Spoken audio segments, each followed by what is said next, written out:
தான் இன்னைக்கு நம்ம வந்து பார்க்க போறோம். மேனேஜரல் டிசிஷன் மேக்கிங் அப்படின்னு என்னதுன்னு பார்த்தீங்கன்னா ஃபர்ஸ்ட் நம்ம மீனிங் வந்து பார்த்துடலாம். The process by which the manager responded to the opportunity and threats by analyzing the options and making the decision about goals and course of an action. அதாவது ஒரு decision making பண்ணும் பொழுது நம்மளுக்கு வரக்கூடிய opportunity, இப்போ ஆர்கனைசேஷனுக்குள்ளார ஒரு சில ப்ராஜெக்ட்ஸ் நம்ம வரும், அது நம்ம ஆப்பர்ச்சுனிட்டின்னு வச்சுக்கலாம். அதுக்கு நம்ம எப்படி ரெஸ்பான்ஸ் பண்ணுறோம் அப்படின்றதையும், நம்மளுக்கு வர வேண்டிய த்ரெட்ஸ், அதாவது ப்ராப்ளம்ஸ் ஒரு சில நேரத்தில் வரும் இல்லையா, அதை நம்ம எப்படி அனலைஸ் பண்ணி அதுக்கான டெசிஷன் நம்ம கரெக்டாக எடுக்கிறோம் அப்படின்றதான் நம்ம வந்து இந்த டெசிஷன் மேக்கிங்கில் பார்க்க போகிறோம். அதுதான் வந்து டூ டிஃப்ரெண்ட்டாக கொடுத்துருக்காங்க. Decisions in response to the opportunity, நம்மளுக்கு வர வேண்டிய ஆப்பர்ச்சுனிட்டி நம்ம எப்படி எந்த அளவுக்கு நம்ம ஆர்கனைசேஷனுக்கு தகுந்த மாதிரி அதை நம்ம எஃபெக்டிவாக ரெஸ்பான்ஸ் பண்ணுறோம். And at the same time decision in response to the threats, எப்படி நம்மளுக்கு வர வேண்டிய ஒரு சில ப்ராப்ளத்தை எப்படி நம்ம அந்த ஈவெண்ட்டை வந்து ஃபோக்கஸ் பண்ணி ஹேண்டில் பண்ணோன்றது தான் இந்த decision in response to the த்ரெட்ஸாக நம்ம வந்து சொல்கிறோம். டைப்ஸ் ஆஃப் டெசிஷன் மேக்கிங் என்னென்ன டைப்ஸ் இருக்குன்னு பார்த்தீங்கன்னா, ப்ரோக்ராம்டு டெசிஷன்ஸ், அதுக்கப்புறம் நான் ப்ரோக்ராம்டு டெசிஷன். ப்ரோக்ராம்டு டெசிஷன்னா பார்த்தீங்கன்னா இது ரோட்டீனாக இருக்கும். டே டு டேல வந்து ஆஸ் யூஷுவல் மேனேஜர் வந்து ஒர்க் வாங்குற விஷயமா இருக்கலாம். அது வந்து டெய்லியுமே நம்ம ரோட்டீனாக பண்ணுவோம். ரூல்ஸ் அண்ட் கைடன்ஸில் இருக்கும். ப்ராடக்ட் எப்படி மேக் பண்ணணும், மேனுஃபேக்சரிங் யூனிட் எப்படி நடந்துகிட்டே இருக்கும், அந்த இடத்துல மேக் பண்ணுற டெசிஷன்ஸ் எல்லாமே இதில் வந்து வந்துடும்.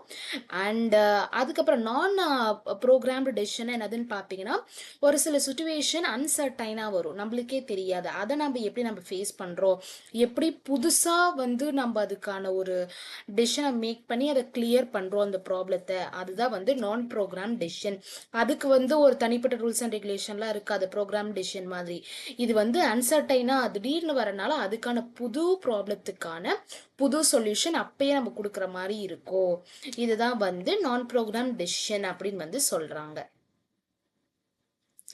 அதுக்கப்புறம் கிளாசிக்கல் மாடல் அப்படின்னு என்னதுன்னு பார்த்தீங்கன்னா, இந்த மாடலில் மேனேஜர் வந்து டிசிஷன் வந்து எடுப்பாங்க.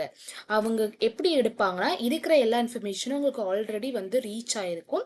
அந்த இன்ஃபர்மேஷன் வச்சு அந்த டிசிஷன் வந்து கரெக்டாக இருக்குமா இருக்காதா அப்படின்ற ஒரு ஒரு ஸ்டேட்மெண்ட்டுக்கு வந்து வருவாங்க. இதுதான் வந்து கிளாசிக்கல் மாடல் சொல்கிறாங்க. பட் ஆஃபன் இந்த கிளாசிக்கல் மாடலில் மேனேஜர்கிட்ட அந்த அளவுக்கு வந்து இன்ஃபர்மேஷன் கொடுப்பாங்களா அப்படின்னு சொன்னால் it is not possible. But classical மாடல்ன்ற ஒரு விஷயத்தில் மேனேஜர் வந்து இருக்கிற இன்ஃபர்மேஷன் வச்சு தான் அந்த ஒர்க்குக்கான ரிசல்ட்டை வந்து கொடுப்பாங்க அப்படின்னு சொல்கிறாங்க. கிளாசிக்கல் மாடலுக்கான ஒரு பர்ஃபெக்ட் டயக்ராம் என்னதுன்னு பார்த்தீங்கன்னா, லிஸ்டர் ஆல்டர்னேட்டிவ் அண்ட் கான்சிக்வன்சஸ், நம்மளுக்கு கொடுத்துருக்க கான்சிக்வன்சஸ் என்னது அதுக்கான இன்ஃபர்மேஷன் நம்ம வந்து கேதர் பண்ணுவோம். அதாவது நம்மளுக்கான ப்ராப்ளமாக இருக்கலாம், இல்லை அதை வச்சு எப்படி நம்ம அஷ்யூம் பண்ண போகிறோம், புதுசாக ப்ராப்ளம் வந்துச்சுன்னா அதுக்கான கான்சிக்வன்சஸ் என்னது, அதனால என்ன நடக்க போகுதுன்றதை நம்ம வந்து லிஸ்ட் பண்ணுவோம். அதுக்கப்புறம் அது வந்து எந்த மாதிரியான ரிஸ்கா, லோ டு ஹையா, அதுலேருந்து நம்ம என்னதுன்னு சொல்லிட்டு நம்ம அதுலேருந்து தேர்ந்தெடுப்போம். அதில் இருக்கிற பெஸ்ட்டாக இருக்கிற நம்ம செலக்ட் பண்ணி அந்த ப்ராப்ளத்துக்கான ஒரு ரிசல்ட்டை நம்ம டிசிஷன் மேக் பண்ணி நம்ம வந்து எக்ஸிக்யூட் பண்ணி அதை வந்து கிளியர் பண்ணுவோம். இதுதான் வந்து கிளாசிக்கல் மாடலில் மேனேஜர் வந்து எக்ஸிக்யூட் பண்ணுற ஒரு விஷயம். அட்மினிஸ்ட்ரேட்டிவ் மாடல் அப்படின்னதுன்னு பார்த்தீங்கன்னா, இந்த அட்மினிஸ்ட்ரேட்டிவ் மாடலில் வந்து மேனேஜர் பண்ணுற, நம்ம முன்னாடி பார்த்தோம் இல்லையா கிளாசிக்கல் மாடல் மாதிரிலாம் இங்கே பண்ண முடியாது. பிகாஸ் எல்லா இன்ஃபர்மேஷனும் யார்கிட்டையுமே ஈஸியாக கொடுக்க மாட்டாங்க administrative model. Because there are the top level மேனேஜ்மெண்ட்டாக இருப்பாங்க இல்லையா. ஸோ இது வந்து challenges to the classical assumption. Classical மாடலில் சொன்ன அசம்ஷன் வந்து இங்கே வந்து கொஞ்சம் ப்ராப்ளமேட்டிக்காக தான் இருக்கும்.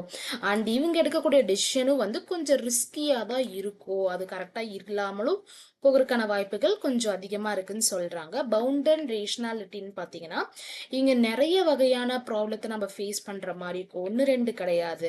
It is a waste. So manager வந்து எல்லாத்தையுமே வந்து ஹேண்டில் பண்ண முடியும் அப்படின்னு சொன்னாங்கன்னா இங்கே அவ்வளோக்கு முடியாது.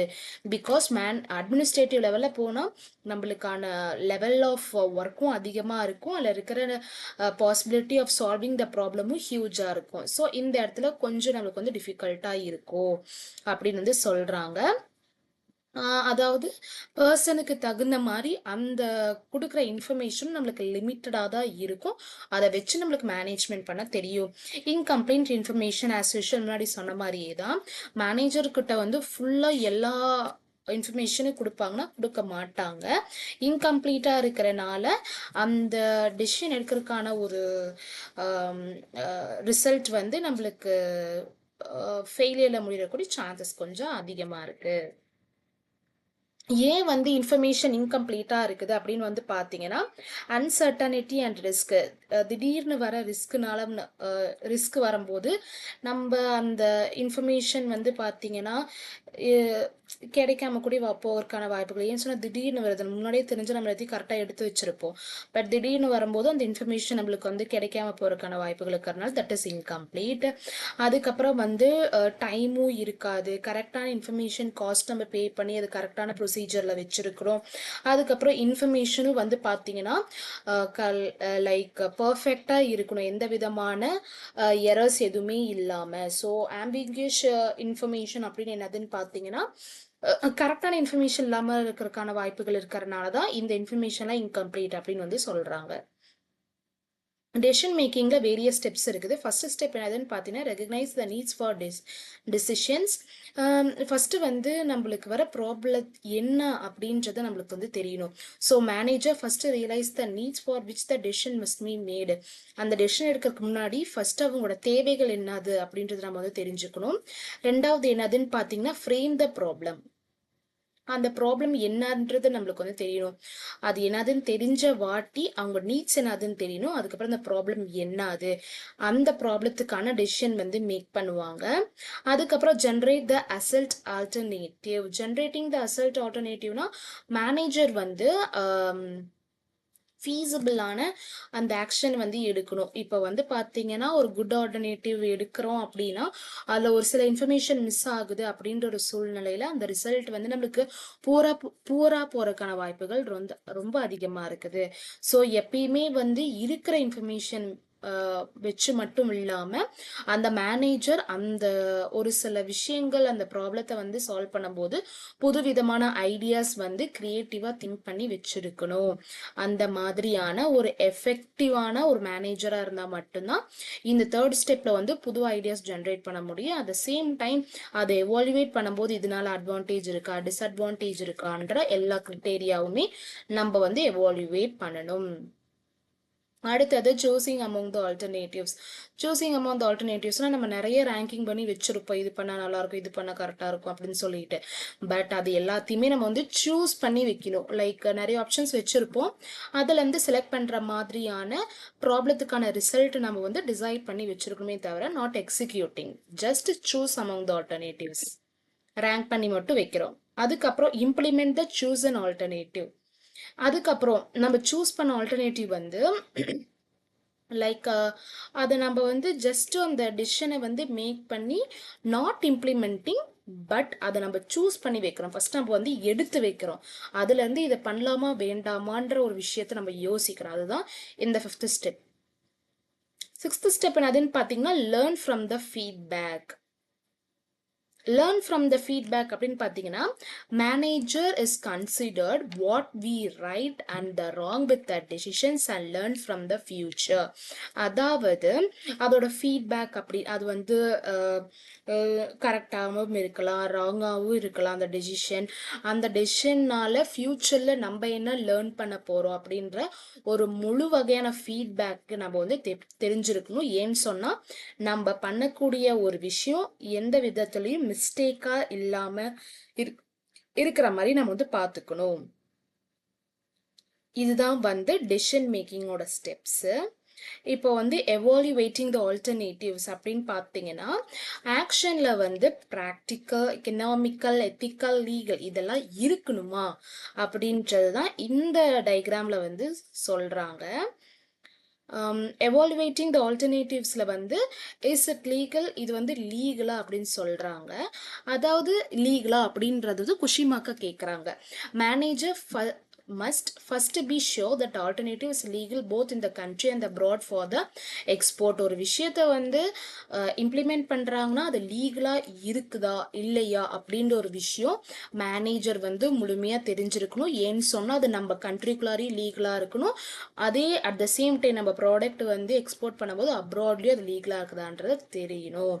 இட் இஸ் எத்திக்கல்னா லா படி வந்து நம்ம ஷேர் ஹோல்டர்ஸ் எந்த விதத்துலையும் ஹர்ட் ஆகாமல் இருக்கிறாங்களா இல்லையா, நம்ம கூட இருக்கிற பிஸ்னஸ் பார்ட்னர்ஸ் தே வேற ஆக்டிவ்லி பார்ட்டிசிபேட்டிங், இதனால அவங்களுக்கு ஏதோ ஒரு விதத்தில் லாஸ் இருக்குதா அப்படின்றத நம்ம வந்து எத்திக்கலாக நம்ம யோசிக்கணும். இட் இஸ் எக்கனாமிக்கலி ஃபீஸபிள், நம்ம ஆர்கனைசேஷன் வந்து இதை எக்கனாமிக்கலாக ஃபேஸ் பண்ண முடியுமா, இந்த கோலை வந்து சஸ்டெயினபிளாக கொண்டு போய் அச்சீவ் பண்ண முடியுமான்றதை நம்ம யோசிக்கணும். இட் இஸ் ப்ராக்டிக்கல், இதை வந்து நம்ம மேனேஜ்மெண்ட்டில் கொண்டு போய் இதை நம்ம ப்ராக்டிக்கலாக ப்ரூவ் பண்ண முடியுமான்றதை தான் நம்ம எவாலுவேட்டிங் த ஆல்டர்னேட்டிவ்னு ஒன்றுமே கிடையாது. நம்ம வச்சிருக்கிற அந்த டெசிஷன் வந்து சூஸ் பண்ணி வச்சிருப்போம் இல்லையா, அதை எக்ஸிக்யூட் பண்ணலாமா வேண்டாமா, அந்த சூஸ் பண்ணுற நிறைய விஷயங்களை நம்ம ஐடியாஸ் வச்சிருப்போம் இல்லையா, அது பண்ணும்போது இது எல்லாத்தையும் நம்ம வந்து தெரிஞ்சுக்கணும் அப்படின்னு வந்து சொல்கிறாங்க. கோக்னிட்டிவ் பயாஸ், இதில் இருக்கிற பயாஸ் என்னதுன்னு பார்த்தீங்கன்னா, suggest the decision maker R use the assault to deal with the founder rationality. அதாவது காம்ப்ளெக்ஸ் சுச்சுவேஷனையுமே வந்து இங்கே ரூல்ஸ் அண்ட் ரெகுலேஷன் படி நம்ம வந்து அதாவது ஃபோக்கஸ் பண்ணி நம்ம அச்சீவ் பண்ணணும் நம்மளோட கோல்ஸுக்காக. எந்தவித ராங்கான ஒரு விஷயத்தினால அந்த ரிசல்ட் வந்து போகிறதுக்கான வாய்ப்புகள் ரொம்ப அதிகமாக இருக்கிறதுனால நம்ம பண்ணக்கூடிய decision making should be very personal and careful. Systematic error can result use of the incorrect. இப்போ நம்ம வந்து சிஸ்டமேட்டிக்காக ஏதோ ஒரு எரர் அப்பியர் ஆயிடுச்சு அப்படின்னா அந்த ரூல்ஸே வந்து ஃபாலோ ஆகிறதுக்கான வாய்ப்புகள் ரொம்ப அதிகமாக இருக்கு. இதில் வேரியஸ் டைப்ஸ் இருக்குது. Prior hypothesis, representativeness, illusion of the control, execution, commitment அப்படின்னு கொடுத்துருக்காங்க. ப்ரியாரிட்டி ஹைப்போதசிஸ் பயாஸ்ன்னு பார்த்தீங்கன்னா ஸ்ட்ராங்கான ஒரு வேரியபிள் நம்மளுக்கு ரிலேஷன்ஷிப் வந்து இருக்கணும். அப்படி இருந்தால் மட்டும்தான் நம்மளுக்கு எந்த விதமான based on the brief explanation அந்த எவிடென்ஸை வச்சு ஷோன் தேர் ஆர் ராங், அது ராங்காக இருக்கிறதுக்கான வாய்ப்புகளாக போகிறதுக்கு வாய்ப்புகள் அதிகமாக இருக்கிறனால நம்ம முன்னாடியே பண்ணும்போதே அந்த வேரியபிளும் நம்ம இருக்கக்கூடிய டெசிஷனும் கரெக்டாக இருக்குதான்றதை பார்க்கணும். பிகாஸ் செக் பண்ணும்போது அது ராங்குன்னு தெரிஞ்சிருச்சுன்னா ஹைப்போதசிஸ் படி அது ராங்காக தான் வந்து ரெப்ரசன்ட் பண்ணுவாங்க. ரெப்ரசன்டேட்டிவ்னஸ், இப்போ வந்து டெசிஷன் மேக்கர் வந்து இன்கரெக்டான ஜென்ரேட் டெசிஷன் எடுத்துட்டாங்கன்னா அந்த ஸ்மால் சாம்பிள் அந்த இன்சிடென்ட் வந்து இட் வில் பி இன்கரெக்ட். சின்ன ஒரு விஷயம் வந்து தப்பாக போயிடுச்சுன்னா கூட அந்த ஹோல் அந்த டெசிஷன் மேக்கிங்குமே வந்து தப்பாக போகிறதுக்கான வாய்ப்புகள் அதிகமாக இருக்குது. இதுக்கான ஃபுல் கண்ட்ரோல் யார் எடுத்துக்கணும்னு பார்த்தீங்கன்னா manager over esteem there ability to control the event. அந்த ஃபுல்லான கண்ட்ரோலே மேனேஜரோட சைடில் போட்டுருவாங்க. Executing the commitment, manager has already committed the sustainable resources to project and then commit over after a feedback indicate a problem. ஏதோ ஒரு problem வருதுன்னா அந்த project தகுந்த மாதிரியான ஒரு அதுக்கான இப்போ ஏதோ ஒரு ப்ராஜெக்ட் பண்ணுறாங்கன்னா அதுக்கான ஃபீட்பேக் கண்டிப்பாக வந்து வாங்கி வைக்கணும். அப்போ தான் நம்ம நெக்ஸ்ட் டைம் நம்ம பண்ணும்போது அதுலேருந்து நம்ம எந்த ப்ராப்ளத்தையும் நம்ம பண்ணாமல் we can correct our next decision making. இதுதான் வந்து டெசிஷன் மேக்கிங்கோட ஃபுல் வீடியோ. நெக்ஸ்ட் வீடியோவில் வந்து உங்களுக்கு ஏதாவது டாபிக்ஸ் வந்து உங்களுக்கு வேணும் அப்படின்னா நீங்கள் வந்து கமெண்ட் பண்ணலாம். இதில் இருக்கிற டவுட்ஸையும் நீங்கள் கமெண்ட்லாம் மென்ஷன் பண்ணுங்கள், I will clear it. And வேறு ஏதோ சப்ஜெக்ட் ரிலேட்டட் உங்களுக்கு வந்து ப்ரீஃபாக எக்ஸ்பிளைன் பண்ணணும்னா கமெண்ட் பண்ணுங்கள். அண்ட் ப்ளீஸ் இந்த வீடியோ உங்களுக்கு ஃப்ரெண்ட்ஸுக்கு வந்து யூஸ்ஃபுல்லாக இருக்குன்னா ஷேர் பண்ணுங்கள். ப்ளீஸ் லைக் அண்ட் சப்ஸ்கிரைப் வந்து பண்ணுங்கள், அப்போ தான் நான் எப்பயும் போகிற வீடியோ உங்களுக்கு ரீச் ஆகும். தேங்க்யூ ஃபார் வாட்சிங் திஸ் வீடியோ.